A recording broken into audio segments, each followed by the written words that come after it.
साथियों नमस्ते।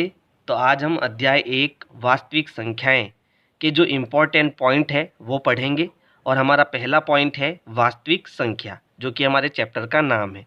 तो देखो, क्लास 9th में हमने सीखा था कि वास्तविक संख्या क्या होती है। तो यहाँ परिभाषा लिखी है, परिमेय तथा अपरिमेय संख्याओं के समूह को वास्तविक संख्या कहते हैं, है ना। तो वास्तविक संख्या क्या होती है? जिन ऐसी संख्याएं जिनमें परिमेय संख्या भी हो, अपरिमेय संख्या भी हो, तो वो सारी संख्याएं आपके क्या कहलाएगी? वास्तविक संख्याएं कहलाएगी। अब परिमेय संख्या क्या होती है? तो देखो, सेकंड पॉइंट हमारा है परिमेय संख्या, जो कि हमने क्लास 9 पे बड़े ढंग से सीखा था। क्या होती है परिमेय संख्या? वे संख्या जिन्हें हम P/Q के रूप में लिख सकते हैं परिमेय संख्या कहलाती है। जैसे 2, 5, -3, 3/4 आदि, है ना। और ये जो P और Q है वो हमारे क्या होने चाहिए? पूर्णांक होने चाहिए, है ना। और Q हमारा क्या नहीं होना चाहिए? 0 नहीं होना चाहिए। तो वे संख्याएं जिन्हें हम P/Q के रूप में लिख सकते हैं वो हमारी क्या होती है? परिमेय संख्या। अब परिमेय संख्या में क्या क्या आता है? तो देखो, परिमेय संख्या में बहुत सारी संख्याएं आती है। एक तो आती है प्राकृत संख्या। प्राकृत संख्या क्या होती है? जो 1 से स्टार्ट होती है और अनंत तक चलती है ना, 1 के बाद अनंत तक चलती है, उन्हें हम क्या कहते हैं? प्राकृत संख्या। ये हमारी कैसी संख्या? ये हमारी परिमेय संख्या है, क्योंकि इनको हम P/Q के रूप में लिख सकते हैं। कैसे लिख सकते हैं? जैसे मैंने एक संख्या ली 2, है ना। अगर मैं 2 के नीचे 1 लगा दूं तो ये 2/1 बन गया, है ना। और 2/1 का मतलब क्या होता है? 2 ही होता है। यानी 2 में जब मैं 1 का भाग लगाऊंगा तो मुझे क्या मिलेगा? 2 मिलेगा। कुल मिला के मैंने 2 को P/Q के रूप में लिख दिया, इसलिए ये मेरी संख्या क्या है? परिमेय संख्या है। और परिमेय संख्या में क्या आता है? तो देखो, पूर्ण संख्या भी हमारी क्या होती है? परिमेय संख्या होती है। अब पूर्ण संख्या क्या होती है? जो 0 से स्टार्ट होती है और अनंत तक चलती है, उसे हम पूर्ण संख्या कहते हैं, है ना। और पूर्ण संख्या में ये जो 0 है वो बहुत इंपॉर्टेंट रोल निभाता है। अब 0 को भी हम क्या लिख सकते हैं? P/Q के रूप में लिख सकते हैं। कैसे? 0/1, है ना। 0 में 1 का भाग दूंगा, क्या मिलेगा? 0 मिलेगा। अब क्योंकि मैंने 0 को P/Q के रूप में लिख दिया, इसलिए ये मेरी कैसी संख्या है? परिमेय संख्या है ना। आगे देखो, आगे है तीसरी जो संख्या है वो है पूर्णांक संख्या। ये भी हमारी क्या है? परिमेय संख्या है ना। अभी हमने यहाँ लिखा, देखो, P और Q क्या है? पूर्णांक है। तो ये पूर्णांक भी एक संख्या है। और पूर्णांक क्या? पूर्णांक संख्या किसे कहते हैं? ऐसी संख्या जिसमें 0 हो, 0 के इधर हमारी सारी कैसी संख्या हो? धनात्मक संख्या हो, 0 के इस साइड में सारी माइनस वाली संख्या हो। तो इन सभी संख्याओं को हम क्या कहते हैं? पूर्णांक संख्या कहते हैं। ठीक है। जहाँ पर ये प्लस वाली जो संख्या होती है उन्हें हम धनात्मक पूर्णांक कहते हैं, और माइनस वाली जो संख्या होती है उसे हम ऋणात्मक पूर्णांक कहते हैं, है ना। तो जहाँ हम ये P/Q लिखते हैं ना, तो ये P और Q हमारे क्या होते हैं? पूर्णांक होते हैं। यानी ये प्लस के भी हो सकते हैं और माइनस के भी हो सकते हैं। तो ये प्राकृत संख्या, पूर्ण संख्या, पूर्णांक संख्या, ये सारी संख्याएं हमारी क्या है? परिमेय संख्या है। इसके अलावा अगर मैंने कोई भिन्न ले ली 3/4, तो ये भी परिमेय संख्या है, क्योंकि ये P/Q के रूप में है ना। तो सारी भिन्न, जितनी भी भिन्न होती है वो भी हमारी क्या होती है? परिमेय संख्याएं होती है। अगला पॉइंट देखो, अगला पॉइंट है अपरिमेय संख्या। अब अपरिमेय संख्या क्या होती है? तो वे संख्या जिन्हें हम P/Q के रूप में नहीं लिख सकते हैं, अपरिमेय संख्या कहलाती है। जैसे 0.31, 311, 3111, 31111, और उसके बाद ये संख्या लगातार चलती जा रही है। तो ऐसी संख्याओं को हम कभी भी P/Q के रूप में नहीं लिख सकते हैं। फिर √2, √3, पाई, ये भी हमारी कैसी संख्या है? अपरिमेय संख्या है। और ये सारी चीज़ें हमने कक्षा 9 में बड़े ढंग से, अच्छे ढंग से सीखी थी, है ना। अब देखो, यहाँ पर मैंने वास्तविक संख्या में कौन कौन सी संख्याएं होती है? परिमेय संख्या और अपरिमेय संख्या, ये दोनों ही हमारी क्या कहलाएगी? वास्तविक संख्या कहलाएगी, है ना। फिर परिमेय संख्या को हम किस में लिख सकते हैं? P/Q के रूप में लिख सकते हैं। इसमें कौन कौन सी संख्या आएगी? तो इसमें प्राकृत आएगी, पूर्ण आएगी, पूर्णांक आएगी, जो अभी मैंने आपको समझाया था, है ना। फिर अपरिमेय संख्या क्या होती है? तो उनके उदाहरण मैंने यहाँ लिखा है, क्योंकि इनको हम P/Q के रूप में नहीं लिख सकते हैं। इसके बाद मैंने एक नया पॉइंट लिया है, वो है वास्तविक संख्या रेखा, है ना। ये संख्या रेखा भी आपको ध्यान में होनी चाहिए, और ये भी हमने 9th में पढ़ रखी है कि जो वास्तविक संख्या रेखा होती है उसके बीच में क्या होता है, जीरो होता है। जीरो के इस साइड में एक एक यूनिट छोड़कर, ये यूनिट जो होता है सब में ये समान लंबाई की होती है, ये यूनिट समान लंबाई की होती है। तो जीरो के इस तरफ सारी कैसी संख्या है, प्लस की संख्या, धनात्मक संख्या है, और जीरो के इस साइड में सारी माइनस की संख्या, ऋणात्मक संख्या है। और जीरो ना तो धनात्मक होता है न ऋणात्मक होता है, तो ये वास्तविक संख्या रेखा भी हमें याद होनी चाहिए, है ना। अब देखो हमारा जो ये 10th क्लास का चैप्टर 1 है, पुराना जो चैप्टर था वो, उसमें बहुत सारे बदलाव आ चुके हैं। अब 2023-24 में बहुत सारे बदलाव आ चुके हैं, तो वो जो बदलाव आए हैं मैं केवल वही आपको पढ़ाऊँगा, है ना। यानी जो नए सिलेबस के अकॉर्डिंग हमें पढ़ना है वही चीज़ें हम पढ़ेंगे। तो नेक्स्ट पॉइंट है हमारा, वास्तविक संख्याओं के 2 अति महत्वपूर्ण गुण। यानी 10th क्लास में जो अब हमें पढ़ना है वो हमें ध्यान रखना है कि ये जो हम वास्तविक संख्या पढ़ रहे हैं, जो परिमेय भी है अपरिमेय भी है ना, तो ये जो वास्तविक संख्याएं हैं, ठीक है, इसमें हमें क्या पढ़ना है, इसके 2 गुण पढ़ने हैं। अब वो 2 गुण कौन से हैं, तो देखो पहला गुण हमारा है यूक्लिड विभाजन एल्गोरिथम, जिसे हम कलन विधि भी कहते हैं, ये हमारा पहला गुण हो गया, ठीक है। और दूसरा वास्तविक संख्याओं का जो सबसे इम्पोर्टेंट गुण है वो है अंक गणित की आधारभूत प्रमेय, ये हमारा दूसरा गुण हो गया। तो वास्तविक संख्याओं के इस चैप्टर में हमें 2 इम्पॉर्टेंट गुण पढ़ने हैं। पहला है यूक्लिड विभाजन एल्गोरिथम और दूसरा है अंक गणित की आधारभूत प्रमेय। अब ये जो पहला गुण है ना, यूक्लिड विभाजन एल्गोरिथम, वो हमारे चैप्टर से हटा दिया है।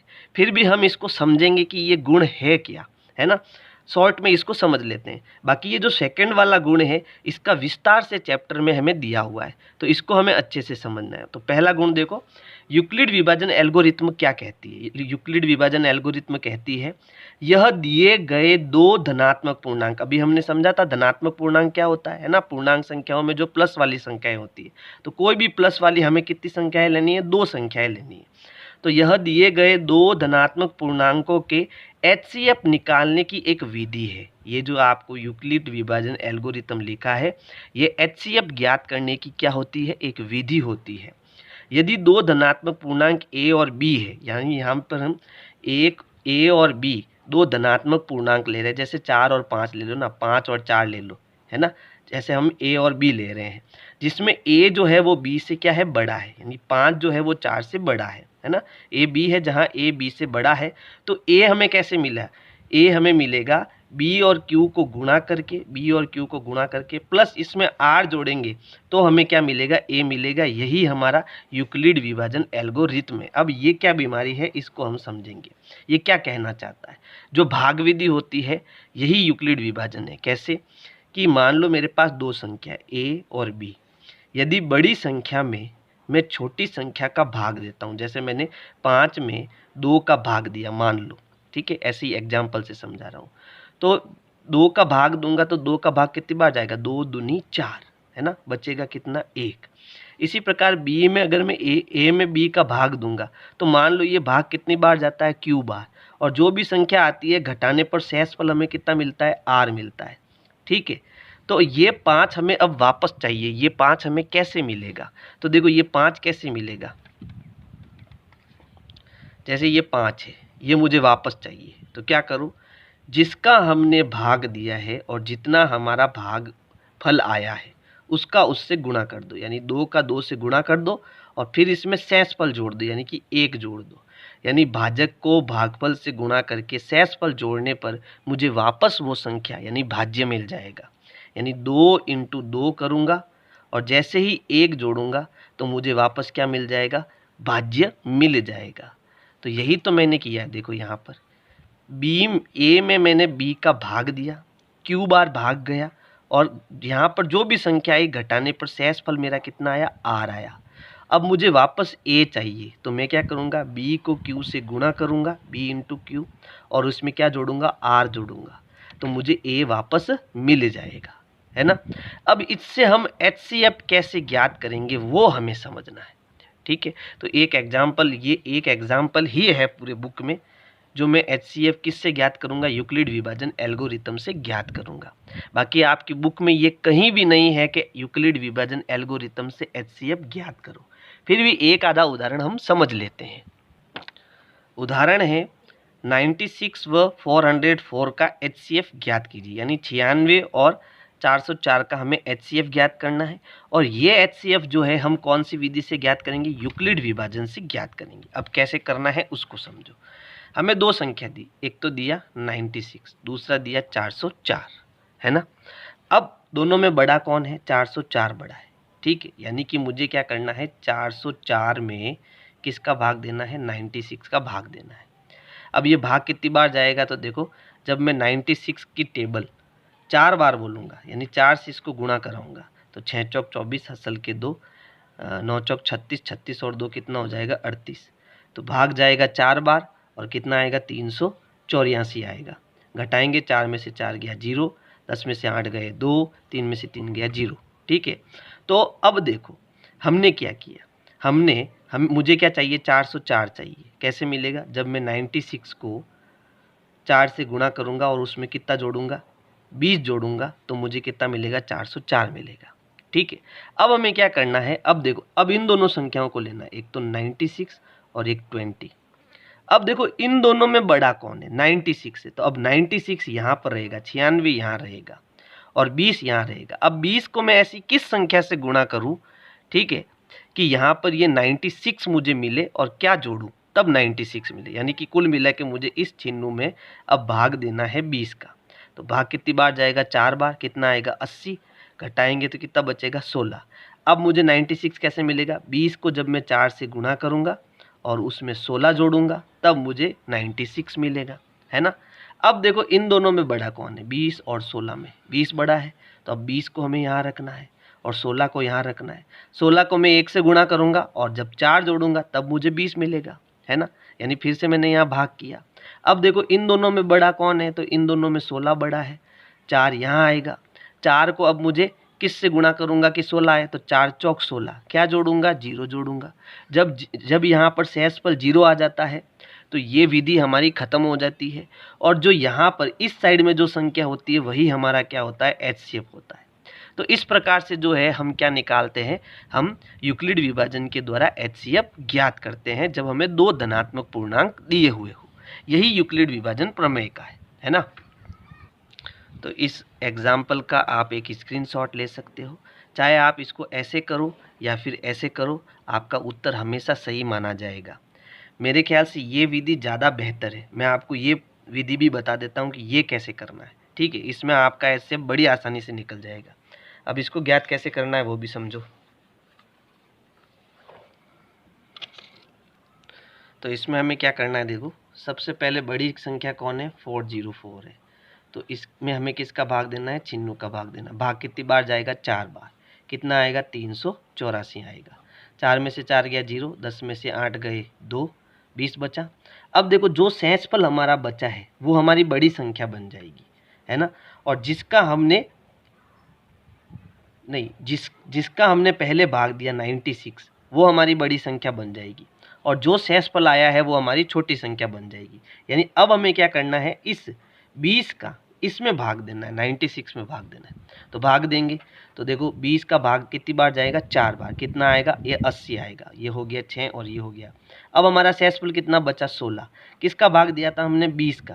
तो अब 20 यहाँ पर बड़ा है और 16 छोटा है, तो यहाँ 20 अंदर की तरफ आ जाएगा, ठीक है।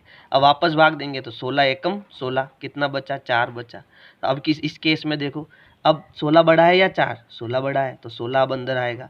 भाग कितनी बार जाएगा? 4 बार। 4 चौक 16। अब शेषफल हमारा क्या आ गया? 0 आ गया।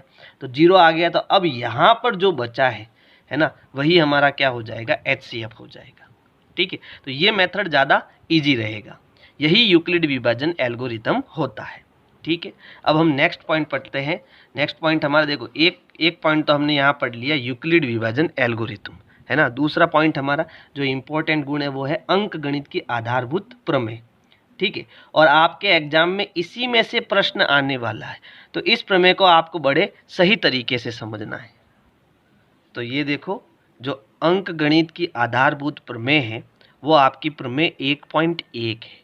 अब जो आपका नया सिलेबस है ये आपका प्रमेय 1.1 है, ठीक है, इसको ध्यान रखना। क्या कहती है ये प्रमेय? प्रत्येक भाज्य संख्या को अभाज्य संख्याओं के एक गुणनफल के रूप में व्यक्त किया जा सकता है। यह गुणनफल अभाज्य गुणनखंडों के आने वाले क्रम के बिना अद्वितीय होता है। तो पहले तो हम ये समझते हैं कि ये भाज्य और अभाज्य क्या होता है। आपको समझ में आया होगा, लेकिन फिर भी एक बार मैं समझा देता हूँ कि भाज्य और अभाज्य क्या होता है ना। तो देखो, भाज्य संख्या और एक होती है अभाज्य संख्या, दोनों में क्या अंतर है? तो देखो, हम बहुत सारी संख्याएं पढ़ते हैं, जैसे 1 2 3 4 5 6 7 8, ये बहुत सारी संख्या है। इनमें से कुछ भाज्य संख्या है और कुछ अभाज्य। पहली बात, एक तो ना तो भाज्य है ना अभाज्य है, ठीक है। दूसरी चीज़, ये जो 2 है वो हमारी क्या है? अभाज्य संख्या। क्यों है अभाज्य संख्या? क्योंकि जिसके केवल 2 गुणनखंड होते हैं वो हमारी अभाज्य संख्या होती है। या फिर ऐसी संख्या जिसमें केवल खुद का भाग जाए या फिर एक का भाग जाए, इसके अलावा किसी भी संख्या का भाग ना जाए, वो अभाज्य संख्या होती है। एक और परिभाषा है, जिसका केवल खुद का पहाड़ा हो, वो किसी दूसरों के पहाड़े में नहीं आता हो, वो हमारा अभाज्य होता है। जैसे 2 का खुद का पहाड़ा है, 2 और किसी पहाड़े में नहीं आता एक के अलावा, है ना। फिर 3 का खुद का पहाड़ा है ना। लेकिन 4 देखो, 4 के पहाड़े में भी आता है और 4 2 के पहाड़े में भी आता है, इसलिए ये हमारी भाज्य संख्या होगी। और 5 का केवल 5 के पहाड़े में ही आता है, दूसरे किसी पहाड़े में आता नहीं है। फिर 6 देखो, 2 के पहाड़े में भी आता है, 3 के पहाड़े में भी आता है और 6 के पहाड़े में भी आता है, इसलिए ये भाज्य संख्या है। फिर उसके बाद 7 हमारी अभाज्य संख्या, क्योंकि इसका खुद का पहाड़ा है, ये किसी भी पहाड़े में नहीं आता। फिर 8, तो 8 हमारी भाज्य संख्या है। तो आप भाज्य अभाज्य संख्या समझ गए होंगे, है ना। अब हमारी प्रमेय क्या थी? प्रमेय थी कि प्रत्येक भाज्य संख्या, यानी ये वाली जो संख्या है, जितनी भी संख्या है, प्रत्येक भाज्य संख्या को हम एक को अभाज्य संख्याओं के एक गुणनफल के रूप में व्यक्त किया जा सकता है। अब इसको समझो, यानी जैसे मैंने एक भाज्य संख्या ली, कौन सी ली? 8 ली। अब इसको मुझे अभाज्य संख्याओं में बदलना है, तो हम इसका क्या करेंगे? अभाज्य गुणनखंड करेंगे, यानी कि 8 को हमें अभाज्य संख्याओं से भाग देना है। अभाज्य कौन कौन सी? जैसे यहाँ 2 का भाग जा रहा है तो 2 का भाग देंगे, कितना आया? 4। फिर 2 का भाग दे जा रहा है, कितनी बार जा रहा है? 2 बार। फिर 2 एकम 2। तो यहाँ मुझे वापस 8 लिखना है, लेकिन कैसे लिखना है? अभाज्य संख्याओं के गुणनफल के रूप में लिखना है। तो ये अभाज्य संख्याओं का गुणा करा दो, 2 गुणा 2 गुणा 2, वापस गुणा कराओ, आपको क्या मिलेगा? 8 मिलेगा। यानी ये तो हमारी कैसी संख्या है? ये हमारी भाज्य संख्या है। और ये सारी हमारी कैसी संख्या है? अभाज्य संख्या है। और दोनों क्या है? दोनों बराबर है। क्यों? 2 दूनी 4, 4 दूनी 8, गुणा करने पर वापस मुझे क्या मिलेगा? 8 ही मिलेगा। बात समझ में आई आपको, है ना। हमने क्या किया? हमने भाज्य संख्या को अभाज्य संख्या के गुणनफल के रूप में लिख दिया, ठीक है। यही हमारी अंक गणित की आधारभूत प्रमेय है, ठीक है। अब नीचे एक लाइन और लिखी है, यह गुणनफल अभाज्य गुणनखंडों के आने वाले क्रम के बिना अद्वितीय होता है। यानी यहाँ पर 2 गुणा 2 गुणा 2 जो आया है, इसकी जगह कभी भी 3 नहीं आ सकता, ये अद्वितीय नंबर है ना। यहाँ 5 4 6 कुछ भी नहीं आ सकता, केवल 2 2 2 3 बार आएगा, इसके अलावा कुछ नहीं आएगा, ये अद्वितीय है। फिर क्रम के बिना अद्वितीय, इसका मतलब है इसमें क्रम का ध्यान हमें नहीं रखना है। जैसे यहाँ 50 है, तो अब 50 के हम अभाज्य गुणनखंड करते हैं। देखो 50 है, 50 में किसका भाग जा रहा है? 2 का जा रहा है, तो 2 का देंगे, कितनी बार जाएगा? 25 बार।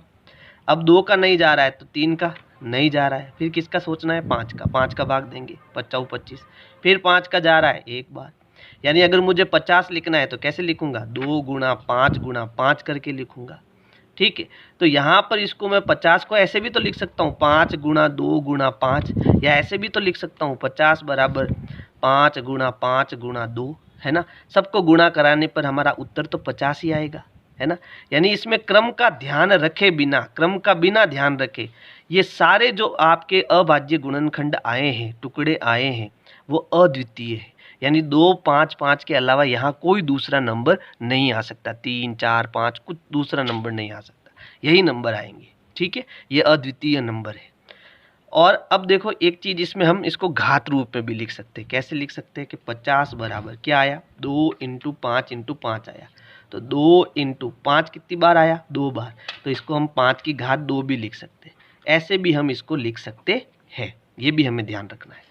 तो यहाँ पर मैंने 2 उदाहरण लिए हैं, देखो दोनों उदाहरण में एक तो 50 है, 2 गुणा 5 इंटू 5, इसे हम 2 इंटू 5 की घात 2 भी लिख सकते हैं, है ना। फिर है 210, जब इसके अभाज्य गुणनखंड करेंगे तो 2 इंटू 3 इंटू 5 इंटू 7 आएगा, या 7 इंटू 3 इंटू 5 इंटू 2 भी इसको हम लिख सकते हैं, यानी इसमें क्रम का ध्यान नहीं रखते हम। अगला पॉइंट है, यूक्लिड विभाजन प्रमेय का उपयोग एचसीएफ ज्ञात करने में करते हैं, जबकि अंक गणित की आधारभूत प्रमेय द्वारा एचसीएफ तथा एलसीएम दोनों ज्ञात कर सकते हैं। ठीक है, तो ये दोनों में एक मेजर डिफरेंस हो गया कि हम यूक्लिड विभाजन से तो केवल एचसीएफ ज्ञात कर सकते हैं, लेकिन जो हमारी प्रमेय 1.1 है उससे ये दोनों हम ज्ञात कर सकते हैं, एचसीएफ और एलसीएम दोनों। नेक्स्ट है, अंक गणित की आधारभूत प्रमेय से एचसीएफ व एलसीएम ज्ञात करना। अब इस प्रमेय से हम एचसीएफ और एलसीएम कैसे ज्ञात करेंगे वो हमें समझना है।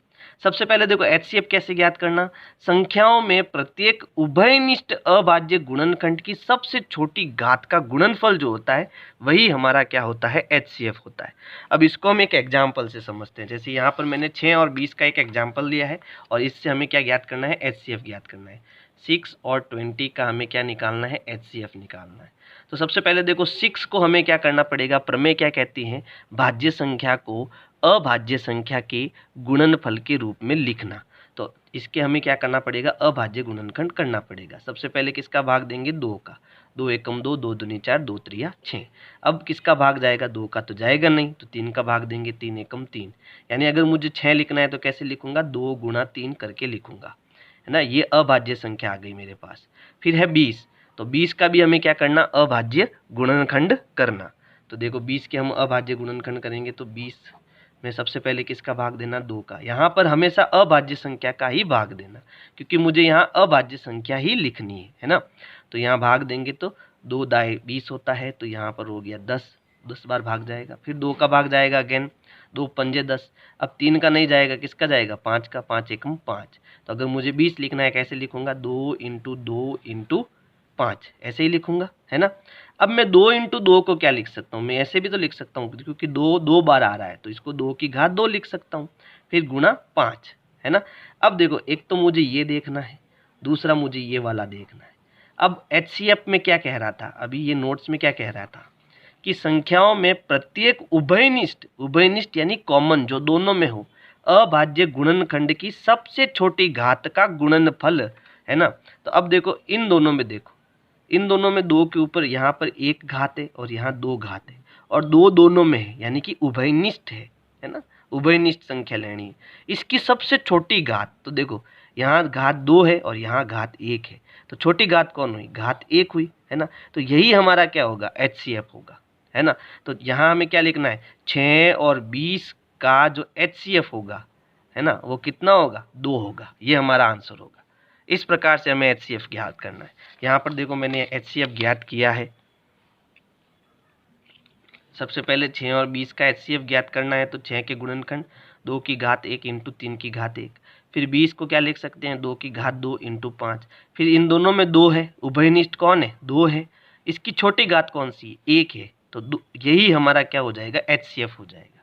अब एलसीएम कैसे ज्ञात करना, तो यहाँ मैंने क्या लिखा है, संख्याओं में प्रत्येक अभाज्य गुणनखंड की सबसे बड़ी घात का गुणनफल। अब यहाँ उभयनिष्ठ नहीं लेना है अपने को, यहाँ पर प्रत्येक अभाज्य संख्या लेनी है और प्रत्येक अभाज्य संख्या की सबसे बड़ी घात को हमें लेना है, ठीक है।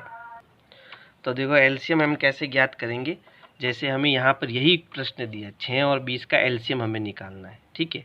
तो यहाँ पर पहले तो इनके अभाज्य हम गुणनखंड करेंगे, तो इसका क्या आया, 2 गुणा 3 आया, और 20 का क्या आया, 20 का आया 2 की घात 2 गुणा 5, है ना। ये 20 का अभाज्य गुणनखंड आया। लेकिन अब 6 और 20 का जो एलसीएम होगा वो क्या होगा कि यहाँ अब हमें उभयनिष्ठ नहीं देखना है, हमें उस संख्या की सबसे बड़ी घात देखनी है, सारी जितनी भी संख्या है उसकी सबसे बड़ी घात देखनी है। तो 2 देखो यहाँ पर घात 1 है और यहाँ घात 2 है, तो इसकी बड़ी घात कौन हुई, ये हुई, तो 2 की घात 2 हमें लेना है। 3 इसमें है लेकिन इसमें नहीं है, तो हमें 3 तो लेना ही लेना है, ठीक है, प्रत्येक संख्या लेनी है। 5 इसमें है, इसमें नहीं है, तो 5 हमें लेना है। तो ये प्रत्येक संख्या की कैसी हो गई, बड़ी घात हो गई, प्रत्येक संख्या की बड़ी घात। देखो यहाँ 2 की घात 1 था, यहाँ 2 की घात 2 है, तो बड़ा कौन है, किसकी घात बड़ी है, 2 की घात 2 बड़ी है, तो इसको हमें लेना है, फिर इसको भी लेना है, इसको भी लेना है। अगर 3 में भी कोई बड़ी घात होती तो वो भी हम लेते, है ना। तो अब इनको गुणा कराएंगे, वही हमारा क्या हो जाएगा, एलसीएम हो जाएगा। अब 2 की घात 2 का मतलब 2 गुणा 2 यानी कितना, 4। तो यानी 2 की घात 2 मतलब 4। फिर 4 का 3 से गुणा कराया 12, फिर 12 का 5 से गुणा कराओ, कितना हो गया, 60। तो यानी इसका जो एलसीएम आया वो कितना आया, 60 आया। अब 6 और 20 का एचसीएफ तो कितना आया, एचसीएफ तो आया 2, और 6 और 20 का एलसीएम कितना आया, तो एलसीएम आया 60। ठीक है, एलसीएम कितना आया, 60 आया। तो इस प्रकार से हम इन गुणनखंडों की सहायता से हम बड़ी आसानी से एलसीएम और एचसीएफ ज्ञात कर सकते हैं। अगला पॉइंट है